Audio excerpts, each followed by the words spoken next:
కృష్ణ కృష్ణ చివరికి దొంగ పట్టుపడ్డాడు.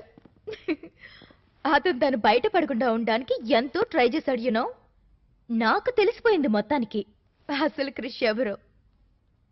నాతో ఎందుకు అబద్ధం చెప్పావు? చెప్పు, నన్ను చీకట్లో ఎందుకు ఉంచావు? నా ముందు కూడా ముసుగులో తాకోవాల్సిన అవసరం ఎందుకు వచ్చింది?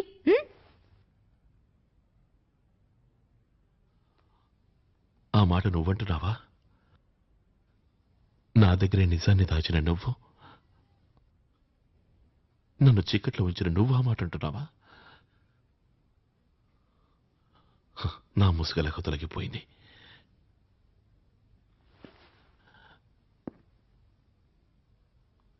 మరి నీ ముసుగు? ఏం మాట్లాడుతున్నావు? నన్ను ప్రేమిస్తున్నానని నువ్వెందుకు అబద్ధం చెప్పావు? మీ అమ్మగారిని అడిగి నేను పెళ్లి చేసుకుందామని ఎంతో ఆశతో ఇంత దూరం నేను నీకోసమే వచ్చాను. కానీ మీ అమ్మ హాంకాంగ్ వెళ్ళారని ఇంకో అబద్ధం ఆడావు. సారీ ప్రియా, నేను ఈరోజు వెమ్మగారితో మాట్లాడాను.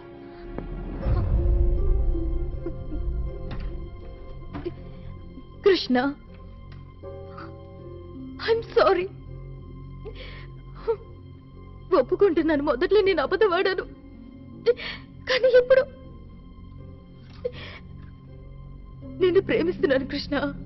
చాలు ప్రియా, ఆపు. నీ దగ్గర చెప్పడానికి అబద్ధాలు ఎన్నో ఉండొచ్చు, కానీ వాటికి నిజాలను నమ్మే శక్తి నాకు లేదు. నా మాట విను కృష్ణ. ఈ పని నేను నీకోసమే చేశాను. నువ్వు గొప్పవాడివి కావడం కళ్ళారా చూడాలనుకున్నాను.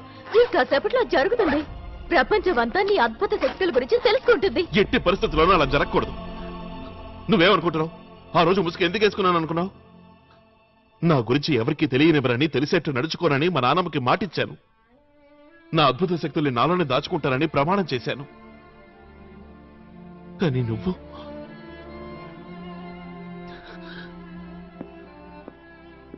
తనంటూ ఉండేది, ఈ లోకంలో అందరూ తమ స్వార్థం కోసం పక్కవాళ్ళను ఉపయోగించుకుంటారు అని.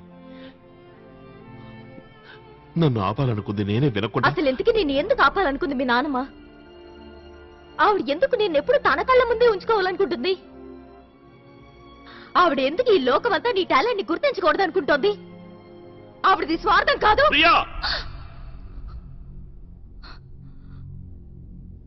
తెలుసుకోవాలా? అయితే విను.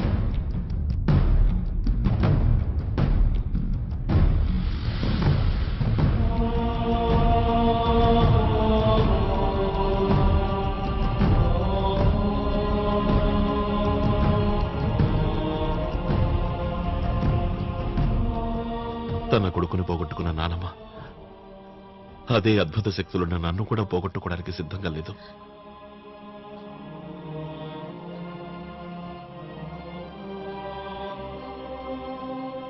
అయినా ఇక్కడికి రావడానికి ఎందుకు ఒప్పుకుంది? నీకోసం. నువ్వు లేకపోతే బ్రతకలేని నా ప్రేమ కోసం. ఇప్పుడు నేను ఆవిడికి ఏం సమాధానం చెప్తాను?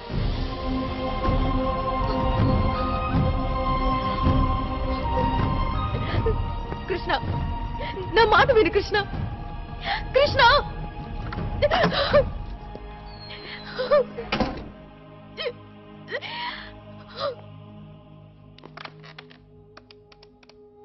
హలో హలో హలో అనిత, చెప్పు ప్రియా. కృష్ణ టేప్ టెలికాస్ట్ కాకుండా ఆపాలి. ఎందుకు?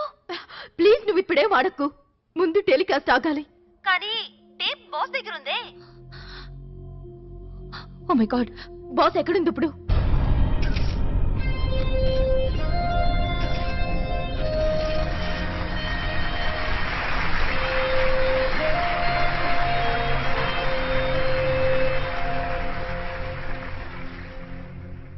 సింగపూర్ ఇన్వెస్టర్స్ అందరినీ హృదయపూర్వకంగా ఆహ్వానిస్తున్నాను. ఈ సంస్థ ప్రపంచంలో ప్రథమ స్థానంలో ఉండడానికి కారణం మీ అందరి సహకారమే. ఏ సంవత్సరం లేనంతగా మన టెక్నోట్రానిక్ సంస్థ ఈ సంవత్సరం $400 మిలియన్ లాభాన్ని ఆర్జించింది. అందుకే సంతోషంగా 100% డివిడెంట్ ని షేర్ హోల్డర్స్ కి ప్రకటిస్తున్నాను. Thank you. Any questions? అడగండి. డాక్టర్ ఆర్య, టెక్నోట్రానిక్ సాధించిన విజయానికి నా అభినందనలు. ఇప్పుడు నా క్వశ్చన్ ఏంటంటే, 20 ఏళ్ల ముందు భవిష్యత్తును చూసే కంప్యూటర్ను ఒకదాన్ని తయారు చేయాలని అనుకున్నారుగా, అప్పటి మీ కల నెరవేరిందా సార్? 20 సంవత్సరాల ముందు మీరు ఎన్నో కలలు కనుంటారు.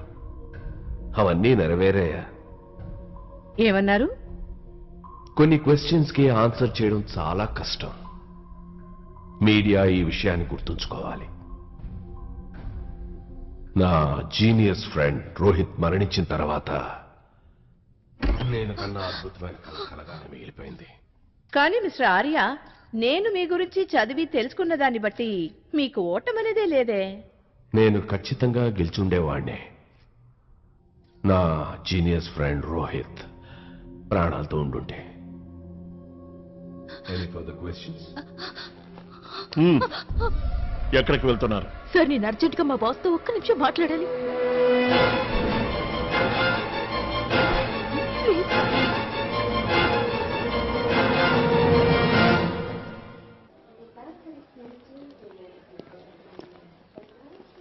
కృష్ణ, కృష్ణ, చెప్పడానికి ఏమైనా మిగిలిందా?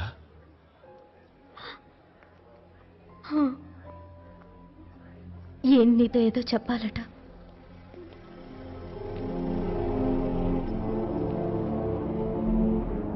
ఎవరు మీరు? నన్ను విక్రమ్ అంటారు. అయితే ఏమంటారు? నా ఉద్దేశం, నువ్విక్కడికి ఎలా వచ్చావో అలా వెళ్ళకూడదని. ఏమిటి మీరు అనేది? మరేమీ లేదు. నువ్వు ఒంటరిగా వచ్చావు, ఒంటరిగా వెళ్ళకూడదు.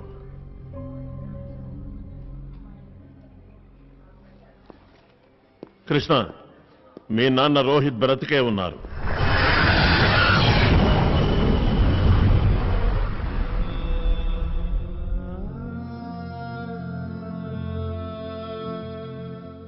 ఏమన్నారు మీరు?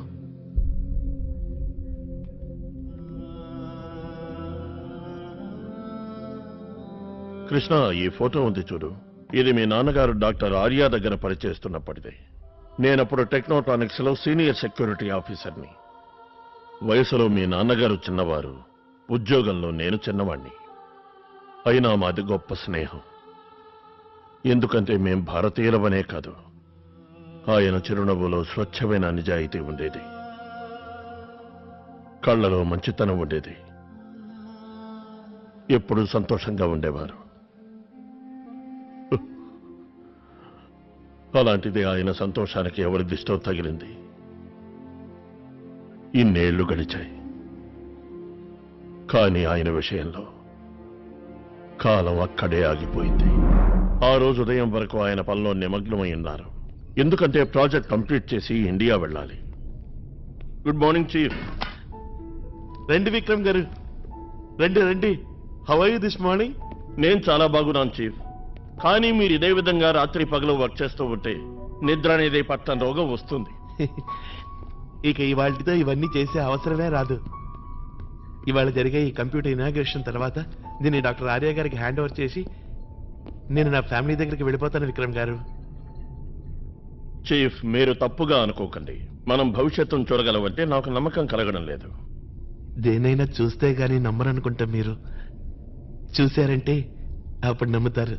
ఏంటి, నిజంగానే మీరు నాకు మారేమనుకున్నారు? రండి, వర్తమానంలోనే ఉంటూ భవిష్యత్తుని చూసి కాలాన్ని కొలిచిన సంతోషాన్ని రుచి చూడండి. ఒకసారి ఇది పట్టుకోండి.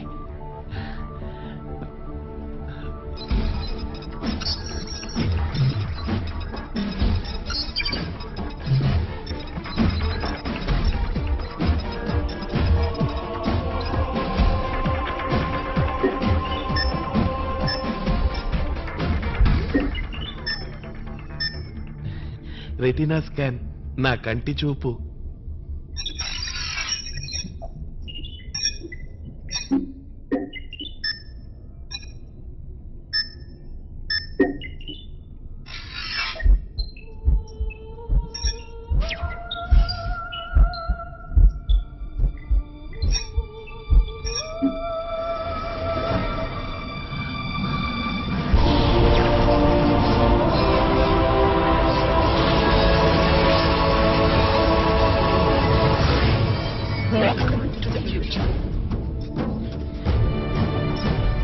ఇవేనండి ఈ కంప్యూటర్ కి పాస్వర్డ్లు. ఇవి లేకుండా కంప్యూటర్ స్టార్ట్ అవ్వదు.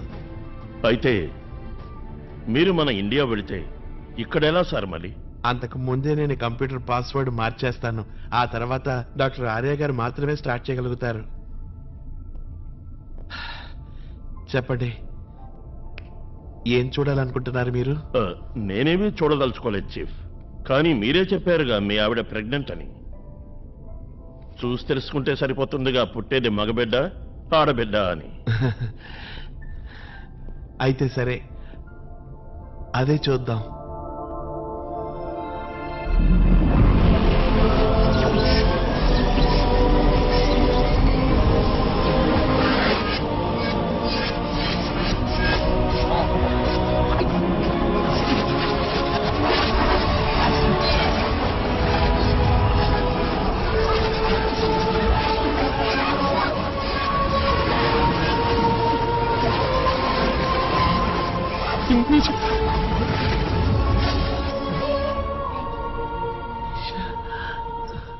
నా చిట్టి తండ్రి, నా బంగారు తండ్రి. చూసావా నిషా, నీ కొడుకు అచ్చో నా రోహిత్ లాగే ఉన్నాడు. నీ అమ్మ దగ్గరికి వెళ్ళరా, ఎందుకంటే నా కొడుకు నా దగ్గరికి వస్తున్నారుగా. ఓ ఓ ఓ ఓ. Congratulation chief. రేపు మీకు కొడుకు పట్టబోతున్నాను. అందుకు ఈ రోజు స్వీట్ ఇవ్వదలుచుకున్నాను. కాదు కాదు, ఇప్పుడే. ఏమిటి, నా రోహిత్ ఏమైంది? ఏంటత్తయ్యా? లేదు, అలా జరగడానికి వీల్లేదు. నా రోహిత్ చనిపోలేదు, బ్రతికే ఉన్నాడు. వాడికి ఏం కాదు. అంటే నేను చనిపో. చీఫ్, ఈ కంప్యూటర్ తప్పు చెప్తోంది. ఇందులో ఏదో పాడై ఉంటుంది చీఫ్.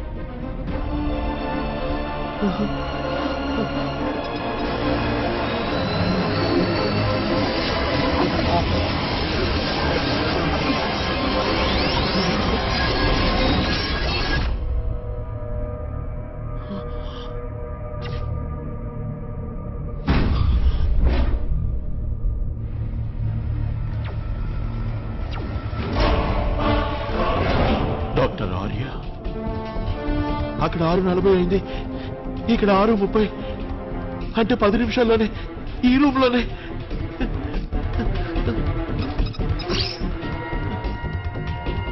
అలా చూడండి డాక్టర్ ఆర్య. మీరు ఎప్పుడైనా షాజహాన్ గురించి విన్నారా డాక్టర్ మాధవ్? విన్నాను సార్. తాజ్మహల్ కట్టింది ఆయనే కదా. ఇది సగం సగం తెలుసుకోకూడదు. షాజహాన్ తాజ్మహల్ కట్టిన పనివాళ్ల చేతులు నరికించాడట, ఎందుకంటే ఇంకొంటి కట్టకూడదని. నా కల నెరవేర్చిన రోహిత్ పనివాడు, నేను వాడికి షాజహాన్ని. అంటే మీరు రోహిత్ చేతులను నరికిస్తారా? కాదు, వాడి తలని. రోహిత్ బతుకుంటే గనక నా ప్లాన్స్ ని అమలు చేయడానికి ఏమాత్రం ఒప్పుకోడు. నా చేతులతో అతన్ని చంపాలంటే నాకు చాలా బాధగా ఉంది. ఎందుకంటే అతను చాలా మంచివాడు, నిజాయితీపరుడు, తెలివైనవాడు. వాళ్ళు పైకి వస్తున్నారు చీఫ్. మీరు ఇక్కడి నుంచి వెళ్ళండి. లేదు లేదు, నేను ఈ కంప్యూటర్ని చెడ్డవాళ్ళ చేతులకు వెళ్ళవను. మొత్తం నాశనం చేస్తాను. సరే, నేను వెళ్ళి వాళ్ళని ఆపడానికి ప్రయత్నిస్తాను. హలో, అమ్మా, నిషని హాస్పిటల్లో చేర్చాను. బాబు కంగ్రా, నువ్వే క్షణమైనా తండ్రివి కావచ్చు. నువ్వు త్వరగా ఇంటికి వచ్చేయి బాబు. నేను వస్తున్నానమ్మా, వస్తున్నాను. రోహిత్, ఏమైంది బాబు?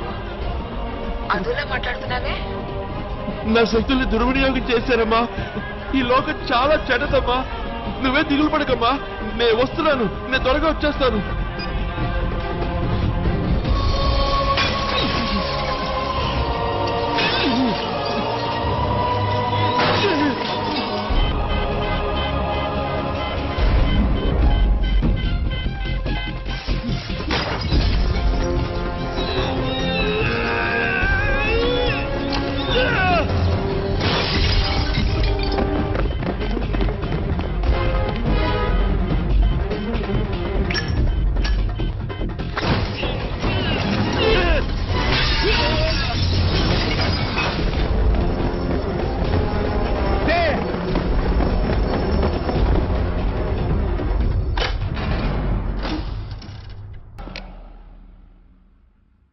ఆ రోజు తర్వాత డాక్టర్ ఆర్య దగ్గర పనిచేయడం నాకు తప్పనిసరైంది. పోలీసుల హెల్ప్ కూడా తీసుకోలేకపోయాను. డాక్టర్ ఆర్యాకి కాస్త అనుమానం వచ్చినా నన్ను చంపి పారేస్తాడు. మీకు విషయం తెలియజేయడానికి మిగిలిన వాడిని నేనొక్కడినే. అందుకే మీ నాన్నమ్మని నిన్ను నేను ఎన్నో సంవత్సరాల నుంచి వెతుకుతున్నాను. ప్రియ కారణంగా నిన్ను ఇవాళ కలవగలిగాను.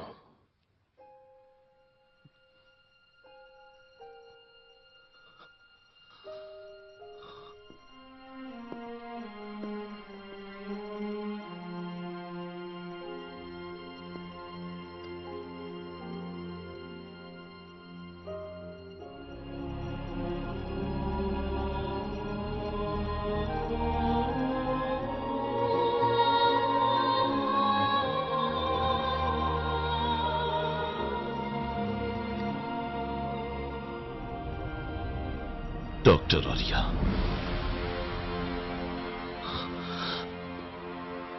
20 ఏళ్ళు 20 ఏళ్ల నుంచి ఒక తల్లికి తన బిడ్డని, ఒక బిడ్డకి తన తండ్రిని దూరం చేశాడు. ఆవిడ చెప్పిన ఒక్క అబద్ధం వల్ల నా తల్లిని పోగొట్టుకున్నాను.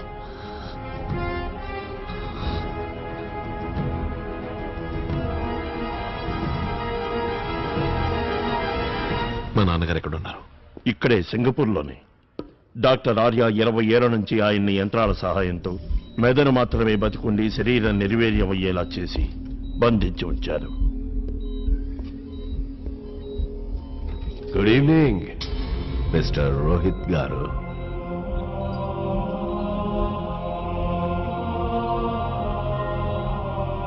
ఏమనిపిస్తోంది నీకు ఈరోజు?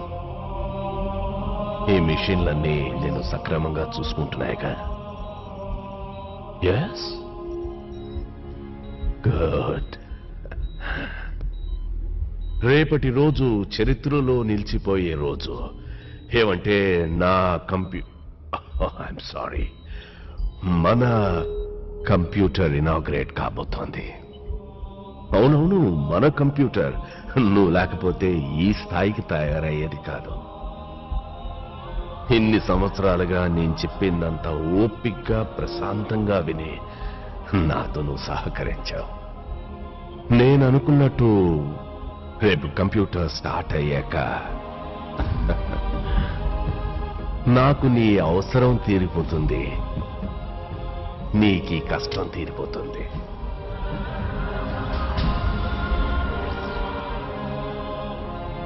See you tomorrow.